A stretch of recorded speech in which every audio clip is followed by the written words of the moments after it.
50 বছর কোরআনের তাফসীর কারো, যিনি আল্লাহর ওলি, প্রত্যেকটা মুসলমানের কলিজার মধ্যে যার জায়গা, অন্যায়ভাবে 13 বছর তাকে জেলখানায় বন্দি রেখে যখন আমরা দোয়া করি আল্লামা সাইদিকে, হুজুর আল্লাহ তুমি হেফাজত করো, আমাদের দোয়ায় হুজুর যখন খুব তরতাজা হচ্ছে, ওই সময় ভারতের ইন্ধনে আল্লামা সাইদি হুজুরকে বের করলো জেলখানা থেকে, হাসপাতালে নিয়ে গিয়া ইনজেকশন করে তাকে দুনিয়া থেকে বিদায় করা হলো। জোরে কোন কথা ঠিক কিনা? বিচার আছে? বাপসও মাঝখান থেকে একজন মুসল্লি দাঁড়িয়ে বলতেছে, আমিরুল মুমিনিন আপনার খুতবা শুনবো না। ওমর ফারুক বললেন, আমার অপরাধ কি?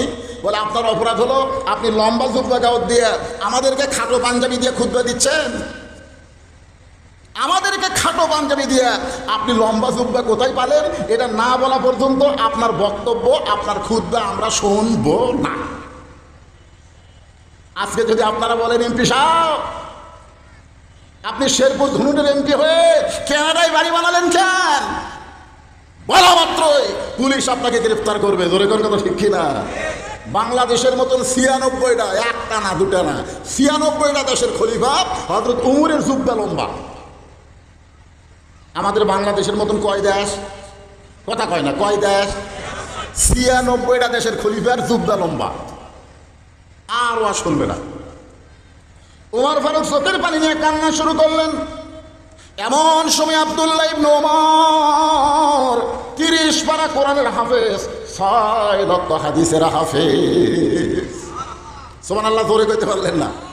অর্ধ পৃথিবীর খলিফা হযরত ওমরের সন্তান আব্দুল্লাহ বাবার পাশে দাঁড়ায় বলতেছে, রে নবীর সাহাবীরা, আমার বাবার লম্বা জুব্বা দেখে তোমরা খুতবা শুনবে না, কিন্তু আমার দিকে তাকায় দেখো। ওসমান গনি বললেন, আব্দুল্লাহ আজকে জুমার দিনে সবাই নতুন কাপড় পরে নামাজ পড়তে আইছে, আর তুমি পুরাতন কাপড় পরে কেন নামাজ পড়তে আসলা? আব্দুল্লাহ বলতেছে, আমি যদি তোমাদের মতন নতুন কাপড় পরতাম তাহলে আমার বাবার জুব্বা লম্বা হতো না। আমি যদি তোমাদের মতন নতুন কাপড় পরতাম তাহলে আমার বাবার জুব্বা কি হতো না? লম্বা হতো না। তোমরা সবাই যখন ঘুমায় যাও, আমার বাবা তখন ঘুমায় না। আব্দুল্লাহ বলতেছে, দুনিয়ার সবাই যখন ঘুমায় আমার বাবা তখন ঘুমায় না। একদিন গভীর রাত্রে ঘুম থেকে চেতন পাইলাম, চেতন পাওয়ার পরে দেখি আমার মা দরজায় দাঁড়ায় আছে। আমি আব্দুল্লাহ চমকে গিয়ে বললাম, মা সবাই যখন ঘুম পাড়ে আপনি তখন দরজায় কেন? মা কান্দার বলে, আব্দুল্লাহ তুই জানিস না, যেদিন থেকে তোমার বাবা মদিনার খলিফা হয়েছে সেদিন থেকে তোমার বাবা ঘুমায় না। সবাই যখন ঘুম পাড়ে তখন চোরের মতন চুপি চুপি মানুষকে কেমনে কোথায় আছে দেখার জন্যে ঘুরে বেড়া। কোনো র্যাব আছে? অর্ধ পৃথিবীর খলিফার কোনো র্যাব আছে? কোনো পুলিশ আছে? একা একা ঘুরতেছে। মদিনার মরুভূমিতে তাঁবু টাঙ্গানো, দূর থেকে হযরত ওমর দেখে তাঁবুর মধ্যে বাচ্চা কাঁদতেছে, আর মা বলতেছে, একটু ধৈর্য ধরো, গোশত সিদ্ধ হলেই তোমাদের খাবার দেব। ওমর ফারুক চমকে গেলেন। এত রাত হয়ে যায় তারপরেও মায়ের গোশত সিদ্ধ হয় না। কাছে গিয়ে বললেন, মা দুম্বার গোশত হলে 8 ঘন্টা লাগবে, উটের গোশত হলে 1 ঘন্টা লাগবে, এই গভীর রাত হয়ে গেছে এখন পর্যন্ত তোমার গোশত সিদ্ধ হয় না, তোমার সন্তান ক্ষুধার জ্বালায় কান্দে, তোমার কি দয়া মায়া নেই? মেয়েটা পর্দার ভিতর থেকে বলে, পথিক এই গভীর রাত্রে তুমি আমার খবর কেন নাও? আমার বাড়ি হলো ইয়ামিন দেশে। আমি শুনতে পাইলাম মদিনার খলিফা নাকি ওমর খুব ভালো মানুষ। আমি ওমরের কাছে আমার 2টা এতিম বাচ্চাকে নিয়ে সাহায্য পাওয়ার আশায় ওমরের দরবারে গিয়ে দেখি এত মানুষের ভিড়, আমি ভিড় ঠেলে বহিলা মানুষ ওমরের কাছে যাওয়ার পারলাম না। আমি রাতের বেলা তাঁবু টাঙ্গাইছি, আগামীকাল সকালবেলা ওমরের দরবারে যাব। কিন্তু গভীর রাত্রে আমার 2টা সন্তান ক্ষুধার জ্বালায় যখন কাঁদতেছে, আমি তখন মা হয়ে তাদেরকে ঘুম পাড়ানোর সান্ত্বনা দেওয়ার জন্যে পানি আর পাথর পাতিলের মধ্যে দিয়া নিচে আগুন জ্বলায় বলতেছে, বাবা এই গোশত সিদ্ধ হলেই তোমাদেরকে খাবার দেব। কিন্তু আমার 2টা বাচ্চার এত ক্ষুধা, ওদের চোখে ঘুম ধরতেছে না। আমার মনে হয় ফজর পর্যন্ত আমার সন্তানকে আমি বাঁচাবার পারবো না। সঙ্গে সঙ্গে হযরত ওমর বলে, মা একটু ধৈর্য ধরো, মা একটু ধৈর্য ধরো। এক দৌড়ে বাইতুল মালের দরজায় আসলাম ডাক দিলেন।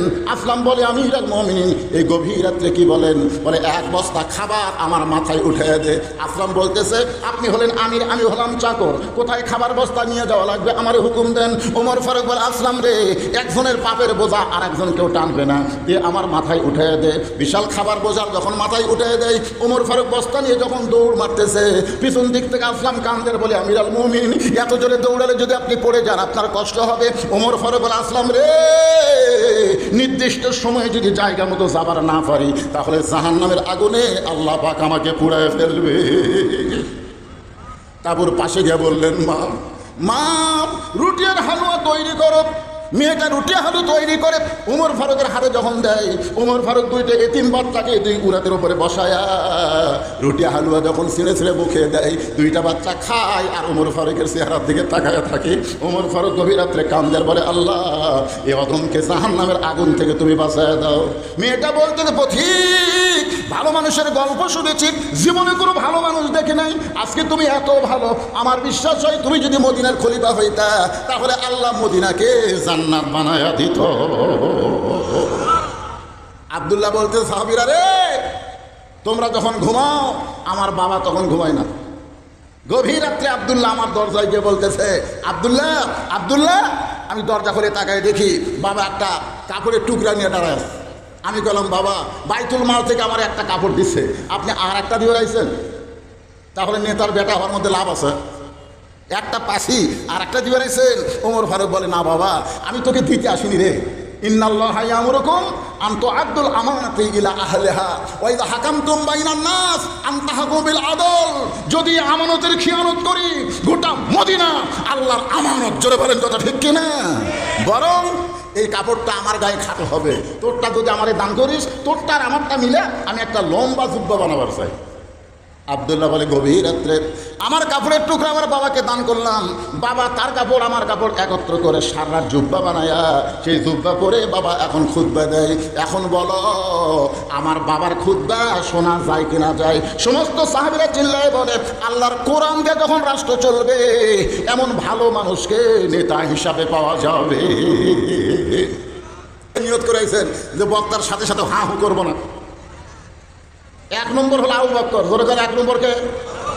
দুই নম্বর হলেন হজরত ওমর, তিন নম্বর হলেন ওসমান গনি, চার নম্বর হলো হজরত আলী, পাঁচ নম্বর আব্দুর রহমান ইবনে আউফ, ছয় নম্বর হলো জুবাইর, সাত নম্বর হলো তালহা, আট নম্বর সাদ ইবনে আবু ওয়াক্কাস, নয় নম্বর আবু সাঈদ, আর 10 নম্বর হলো ওবাদা ইবনুল জাররাহ।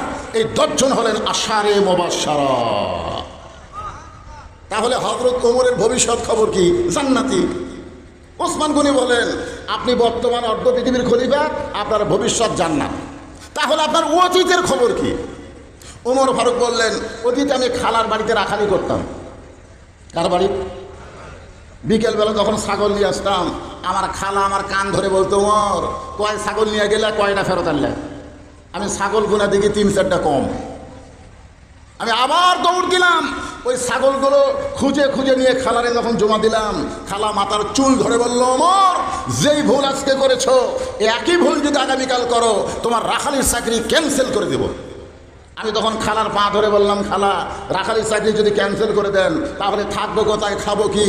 একদিন যে ওমর রাখালির চাকরি রক্ষা করার জন্যে খালার পা ধরে কেঁদেছে, আজকে সেই ওমর অর্ধ পৃথিবীর খলিফা হয়েছে। এটা উমরের যোগ্যতাই নয়, এটা কেবলমাত্র আল্লাহর কোরআনের ওসিলায়। জোরে বলেন কথা ঠিক? আল্লাহর কোরআন ভিতরে ছিল বলে রংপুরের আবু সাঈদ সর্বপ্রথম 2 হাত বাড়ায় বলেছিল, মার মার। আপনারা খবর জানেন, আবু সাঈদ হলো শিবিরের সাথী। ধরে গান সুবহানাল্লাহ। আবু সাঈদ জানে বাতিলের সঙ্গে আপোষ করার কোনো সুযোগ নাই, বরং হকের পক্ষে জীবন দিয়া অমর হয়ে থাকতে চায়। ধরে গান কথা ঠিক কিনা? এমনকি বর্তমান প্রধান উপদেষ্টা কি জাতিসংঘের ভাষণে গিয়া আবু সাঈদ কেমনে জীবন দিল সেটা গোটা বিশ্ববাসীকে দেখালো। আল্লাহ বলেছেন, ওয়ালা তাকুলু লিমান ইয়ুকতালু ফি সাবিলিল্লাহি আমওয়াত বাল আহইয়া। বাতিলের সঙ্গে আপোষ না করে স্বৈরাচারীর বিরুদ্ধে জীবন দিয়ে তুমি মৃত্যুবরণ করনি, বরং আমি আল্লাহ বলতেছি তুমি জীবিত। ধরে গান সুবহানাল্লাহ। কি ভাবতেছেন? এ কোরআন যদি আমরা গ্রহণ করি, আল্লাহ রাখাল থেকে অর্ধ পৃথিবীর খলিফা বানায় দেয়। এখন সমস্ত মুসলমানকে বলতে হবে, এ কোরআনের ক্ষমতা আছে না নাই? জোরে বলা লাগবে, আছে না নাই? কেমন ক্ষমতা?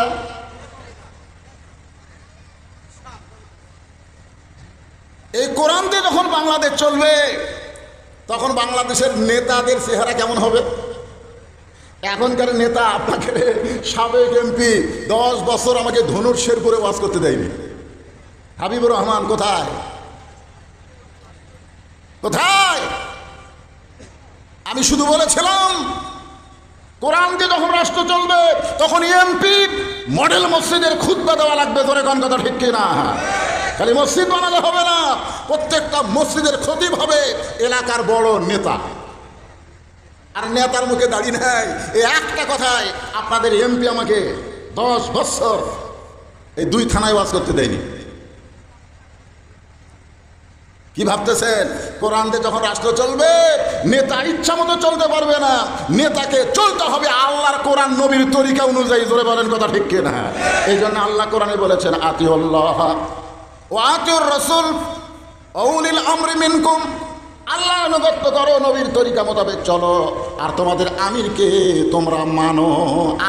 আমিরকে তোমরা মানো। বর্তমানে বাংলাদেশে একটা দলের আমির আছে না নাই? এ কথা কেন আছে না নাই? সব দলে আমির আছে, নেতা আছে, আমির উলিল আমরি মিনকুম।